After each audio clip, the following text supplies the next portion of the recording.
finale. GM Monica Wright Rogers and head coach Sandy Brondello. What has been going on? What the players have been learning about themselves and others, and what to look forward to. Yeah, I'm very much on the sideline watching practice, but just so much of practice and how it's ran has just been stellar. It's very well organized. It's upbeat. The energy is amazing, and so I've just had a lot of fun from a basketball standpoint, being able to observe practice, and so that's been fun. Makes me want to get out there again and play.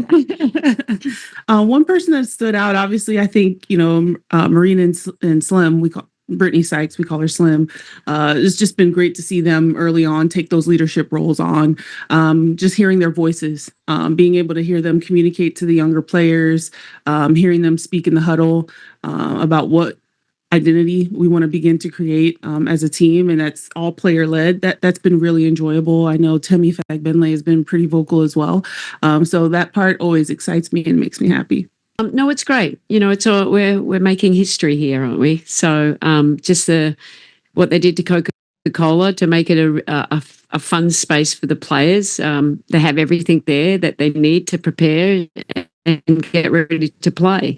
It's all brand new and all fresh. So I think it's a great facility. The coaches' offices are there too, and we're going to be taking care of your nutrition, everything, your recovery area. It's like most pro team locker room. So yeah, exciting. It's a nice fresh start here, and we can't wait to get started and play our first game very soon. How about you, Monica? Same. I'm very excited for the players and the coaches to be able to have that space to call it theirs as they prepare to take on opponents and prepare for a game and post game, enjoy it post game as well.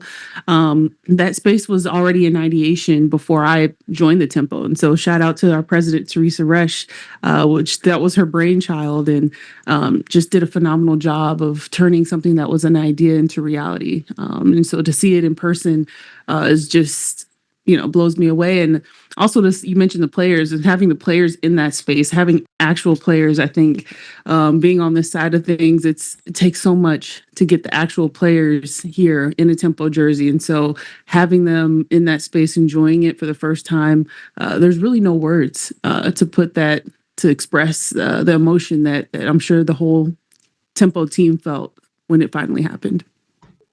Yeah, it's exciting. Yeah. And no, it is exciting. And I think they're embracing everything about Toronto and obviously having new teammates and what we're trying to build here. It shows the professionalism of all these players. And it's a very competitive training camp, just like every other training camp that I've had. So it doesn't feel like an expansion team for me. It's just, obviously we're just getting to learn each other probably a little bit more.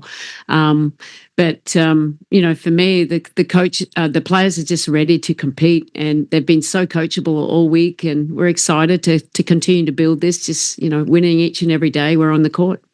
And I'll just add, they're coming in to play for Sandy Brondello. Yeah. And I think that's an element she's not going to mention, but I will, because that sets the tone pretty much without a word even being spoken. And so keeping them focused on the court, the main thing is the main thing. They know they get nothing without that on-court production. And so they're locked in. And like she said, they've been so coachable. And that really excites me. It makes me really happy as well. Yeah, that's a great question. When we all want to compete, don't we? I've been doing this for quite some time and have made the playoffs every single year that I've been a head coach. So, that's always a goal. We want to be the best team we can be. We know expansion team, you have to have a little bit of patience in the beginning, but putting in the system, we have it's not that we have a young group. We have a lot of veteran players with experience that can help the process quicker than what it usually could be. But we still want to put the players in the best position so that they can have success. For the most part, it's been, for the 6 days, we've done a lot. It's a lot of teaching, but I think any new program, any start of training camp is a lot about the teaching. But it's how we build chemistry. That's the part of it. And it's been nice how they're understanding, who their teammates are and how they can help each other be the best they can be, and that's all we can expect as a coach. And we'll prepare them to the best we can. And but they're competing really, really hard, and that's a great foundation to build from.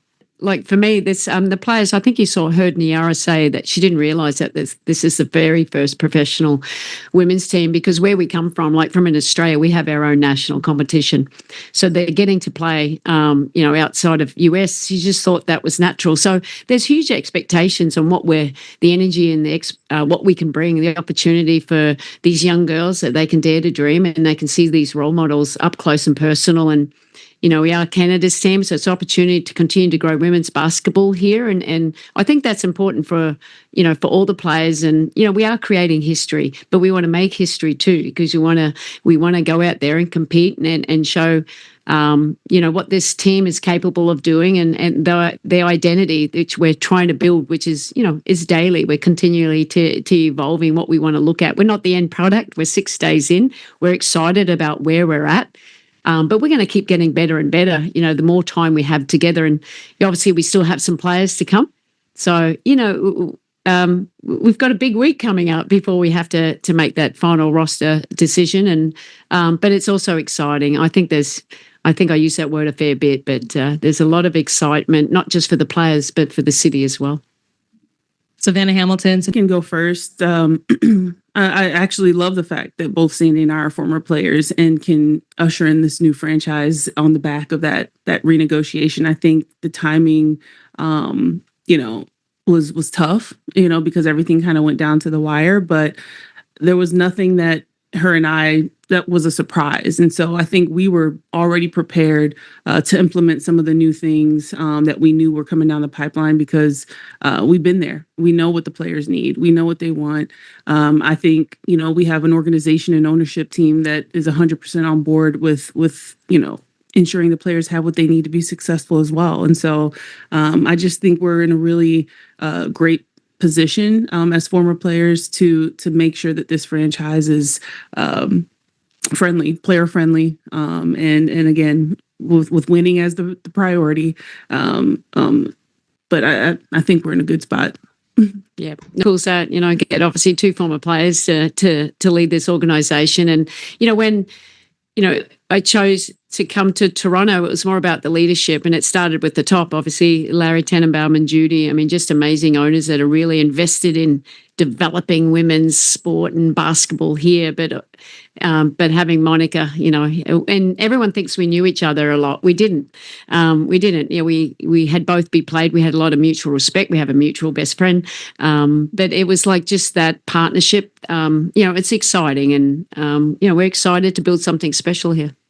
Yeah, I think right now, any rookie coming in, there's probably a little bit of intimidation, but you wouldn't notice that on court, because actions speak louder than words for me. And the way that she competes, she knows who she is as a player, but she's going to keep getting better. We know that she's a great leader, and we're going to ask her to continue to lead this team. And I think the more comfortable she gets, you see that she's talking more and more. And it's, when there's all new players, a lot of them haven't played together. It's just getting to know them first and building those kind of relationships. But I think as it progresses, I want Kiki to be who Kiki is, and we're going to continue to add on to it. So she'll be one of the leaders, even though she's a rookie. I think she's, just the way that she plays and competes, she's already earned that respect, and her voice matters. Everything's a work in progress, isn't it? So, typically when I get into the season, you kind of know what your depth pool looks like and how combinations work. We don't have all that information quite yet, so we're going to have to learn by doing and see, what combinations work better than others. But I think we have a lot of versatility, so that's exciting for me and the coaches, what we have to work with. And every team is different, isn't it? It's more about, it's not just having a set rotation. It's about obviously who our opponent is. But usually in the past I've gone probably 9 deep, but if we feel like we can go longer, we will. But it's more about making sure players can get into a good rhythm and a good feel for each other, because it does take time. That takes time. But I'm excited about that, to learn a little bit more by these players, and starting on Wednesday with our first preseason game. Well, I've definitely seen the players embracing the Raptors playoff game, home games. And so that's been really cool to see. And they're enjoying kind of getting a snapshot of what their home crowd could look like. And I think as we thought about the roster, we knew that, you know, just for us, being a competitor is something that we knew was, you know, non-negotiable. And so I think we've got just a great number of players that match that characteristic. I think for the country and the city, players that have character built around like hard work and grit. That's something that I know in any big city you got to have in order to make it. And so I think our roster has that.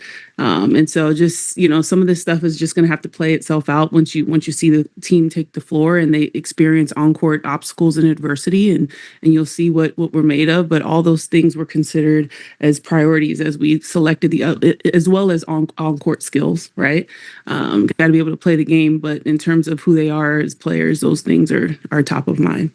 The game has evolved, hasn't it, from years ago, and it's more about putting your players in the best spot. But you know, with our 3-second rule, a lot of us are playing a 5 out in the running game, but then being really intentional how we want to play once we slow the ball down. You know, you see post players can give screens, but they can also get screens. Yeah, I think you see the versatility of our players now, that it just, we call them basketball players. They're not just, you're a point guard. Everyone, you know, there's the versatility of the lineups. I think that's so important here. Yeah, so important for us as we continue to learn more about this team is putting them in situations that they can have success. So I'm sure our style, as we get to know them even more, we'll probably evolve it and adapt it and be flexible. We're not rigid in that, and try to be the best team we can be. But that's on the offensive side. Defensively, it's, you know, there's a lot of non-negotiables, isn't it? Because defense, if you saw the Raptors last night, we want to be a great defensive team like that. You know, how connected they were, and how hard they competed, and that's so important, because in the end, I mean, defense wins, doesn't it? And then in terms of the roster, I think, you know, Sandy said great, is this league is evolving, right? And so ensuring that we had players that can evolve with it, or their skill set points to the direction that this league is going. And so you'll see just a lot of versatility in the skill sets of our players. Our guards can all score on 3 levels. Our post players can all have perimeter skills as well as inside skills. And so that versatility is something that I think that the direction of our league is going, and we have to make sure that we're equipped to be able to impact that. She's a player's coach, and so no surprise there, but they just, it's just like magnets. They're all surrounding her after practice, and there's laughter. It's just a great vibe. And so I think, as well as being able to push them on the court to the best of their abilities and ensure that she's putting them in great positions to be successful, they just love being around her. And so I think that there's no surprise there, but it's fun to watch and fun to be a part of too.